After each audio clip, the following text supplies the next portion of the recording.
So শুধুমাত্র একটি এক্সাম্পলের মাধ্যমেই আমরা এখন এই মাল্টিপল বেস কেসেস এবং মাল্টিপল রিকার্সিভ কলস দুটোই যে থাকতে পারে সেটি দেখব।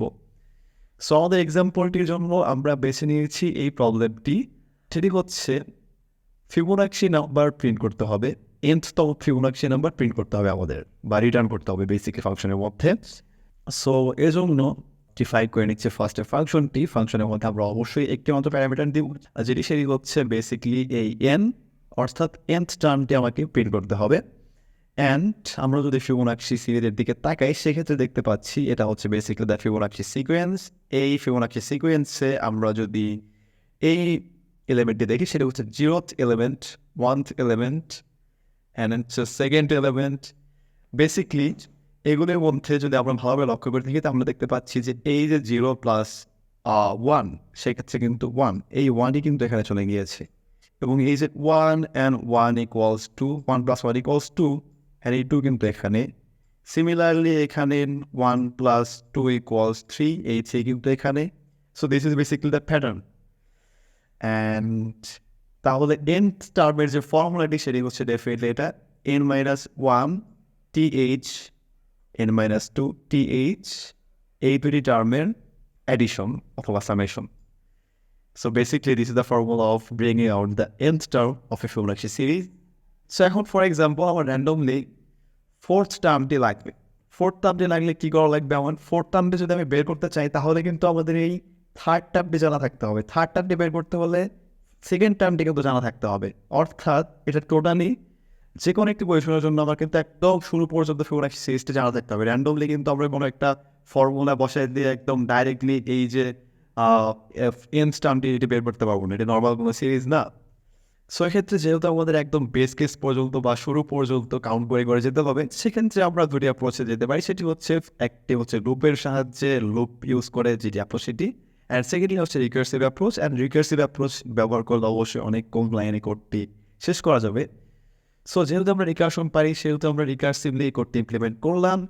এই যে ফর্মুলাটি আমরা ইনভেন্ট করলাম ফিউ মোমেন্টস অ্যাগো, সেই ফর্মুলাটি আমরা এখানে বসিয়ে দিচ্ছি, অ্যান্ড তাহলে কিন্তু খেলা শেষ ডেফিনেটলি।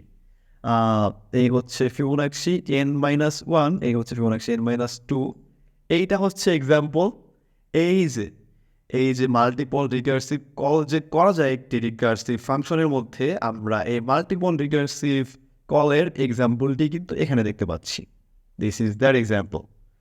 অ্যান্ড এখন এরকম করতে করতে করতে করতে কিন্তু একটা সময় বেস কেসে চলে আসা লাগবে, বেস কেসে চলে আসবে ফাংশনটা। এখন আমরা যদি লক্ষ্য করি টোটাল সিরিজটা এর পূর্ববর্তী প্রত্যেকটা নাম্বারই কিন্তু এর পূর্ববর্তী বা প্রিভিয়াস দুটি নাম্বারের উপর ডিপেন্ডেন্ট।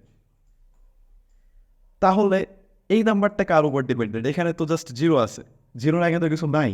তাহলে এটা হচ্ছে একটা পার্টিকুলার কেস, একটা স্পেশাল কেস। একটা স্পেশাল কেস এখানে আছে, আবার সিন্স এটা 0 আগে দুটো নাম্বার অবভিয়াসলি নাই, এখানে একটা স্পেশাল কেস আছে। অ্যান্ড এই দুটি স্পেশাল কেস কিন্তু আমাদের ডিফাইন করে দিতে হবে।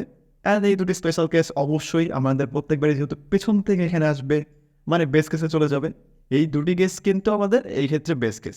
অর্থাৎ এই রিকার্সিভ ফাংশনটিতে দুটি বেস কেস আছে। এই হচ্ছে আমাদের ফার্স্ট বেস কেসটি, সেটি if n equals 0 then it will be returning 0, and if n equals 1 then it's going to be returning 1. So আমরা যদি লক্ষ্য করে থাকি ভালোভাবে তাহলে দেখতে পেয়েছি যে আমাদের এই পার্টিকুলার ফাংশনটিতে দুটি মাত্র বেস কেস রয়েছে, অ্যান্ড মাল্টিপল বেস কেসও যে থাকতে পারে সেই এক্সাম্পলটি কিন্তু আমরা এই কোর্স নিবেটটি দেখে ভালোভাবেই বুঝতে পারছি। অ্যান্ড এটা ডেফিনেটলি দরকার। মাল্টিপল বেস কেসেস আমাদের অনেকগুলি ফাংশনের মধ্যে ব্যবহার করতে হবে, অ্যান্ড আমাদের স্পেশাল কেসগুলিও এভাবে ডিফাইন করে দিতে হবে। মাল্টিপল বেস কেস মিনস যে সবসময় মাল্টিপল বেস কেসই থাকবে, একদম বেসে চলে আসবে এরকম বিষয় না। এখানে at the same time base কেসের পাশাপাশি আপনাকে for solving some particular problems এখানে হয়তো আরও অনেকগুলা ইফ এলিফ কন্ডিশন দেওয়া লাগতে পারে, ইফ বা এলস কন্ডিশন দেওয়া লাগতে পারে এই কেসেস এইখানে, বা এর আগেও দেওয়া লাগতে পারে। But for this particular example আমরা এক্সপ্লিসিটলি দেখতে পাচ্ছি যে এখানে যে দুটি স্পেশাল কেসেস আমরা ডিফাইন করে দিয়েছি, দুটি কেস এখানে বেস কেসেস। ওকে, সো আমরা যদি লক্ষ্য করে থাকি, এখন পর্যন্ত আমরা রিকার্শনের যেসব এক্সাম্পলগুলি দেখেছি প্রিভিয়াস ভিডিওতে, আমরা শুধুমাত্র একটি রিকার্সিভ কল করতাম। প্রত্যেকটি রিকার্সিভ কলের সময় শুধুমাত্র একটি রিকার্সিভ কল থাকতো। অ্যান্ড একটি রিকার্সিভ কলকে থাকলে যেটা হতো, আমরা হয়তো কোনো একটা লিঙ্ক লিস্টের লেন্থ মাপতে গিয়েছি, লিঙ্ক লিস্টের লেন্থ মাপলাম আমরা। এই লিঙ্ক লিস্টের লেন্থ মাপার ক্ষেত্রে জাস্ট রিকার্সিভলি কল করে কিন্তু আপনার সামনের দিকে গিয়েছে, জাস্ট লিনিয়ারলি গিয়েছে, জিনিস কিন্তু লিনিয়ার। এটা কিন্তু একবার এইভাবে এইখানে যায় নাই, তারপর আবার কিন্তু এখানে আসে নাই, এটা কিন্তু একদম লিনিয়ারলি এখান থেকে পর্যন্ত গিয়েছে। But for this particular case, যেহেতু আমরা দুটি রিকার্সিভ কল দিয়েছি এই রিকার্সিভ পোর্শনে, সেহেতু এই কোডটি যখন এক্সিকিউট হবে তখন কিন্তু লিনিয়ারলি যাবে না। একবার এক্সিকিউশনে ধরেন এইখানে চলে গেল, তারপর এই সেম রিকার্সিভ কলে কিন্তু আবার এখানেও চলে যাবে, এই রিকার্সিভ কলে আবার এখান থেকে এখানে একবার যাবে, আবার এই রিকার্সিভ কলের মধ্যে থেকে কিন্তু আবার এখানেও একবার যাবে। সো আমরা এখন ট্রাই করছি এই যে রিকার্সিভ ফাংশনটি আমরা এখন একটি সিমুলেশনের মাধ্যমে দেখার চেষ্টা করবো যে অ্যাকচুয়ালি মাল্টিপল রিকার্সিভ কলের ক্ষেত্রে রিকার্শনটি কীভাবে নন লিনিয়ারলি রিকার্সিভ ওয়েতে সার্কুলেট হয়। আচ্ছা, সো আমরা টেস্ট কেস নিলাম 4 এই ফর দিস পার্টিকুলার ফাংশন। আমরা কল করা ফাংশনটি Fibonacci 4 and there are 2 branches this particular function call. এটা হচ্ছে একটা পোর্শন, এটা হচ্ছে একটা পোর্শন, আবার এদেরও হচ্ছে ব্রাঞ্চেস আছে ডেফিনেটলি। এখানে একটা ব্রাঞ্চ, এটা একটা ব্রাঞ্চ রিকার্সিভলি অগ্রসর হচ্ছে প্রোগ্রামটির সামনের দিকে। এখন যদি আমরা এদিকে দেখাই n equals 2 n equals 1 হয়ে যায় না, সো এবার আরেকবার সার্কুলেট হলো। এবার n equals 0 হয়ে গিয়েছে, n equals 1 হয়ে গিয়েছে, সো আর সামনের দিকে যাবে না, এটা আবার সামনের দিকে যাবে না। এক্ষেত্রে n equals 1 হয়ে গিয়েছে, সিন্স এটা বেস কেসের সাথে ম্যাচ করেছে, সো এটাও সামনের দিকে যাবে না।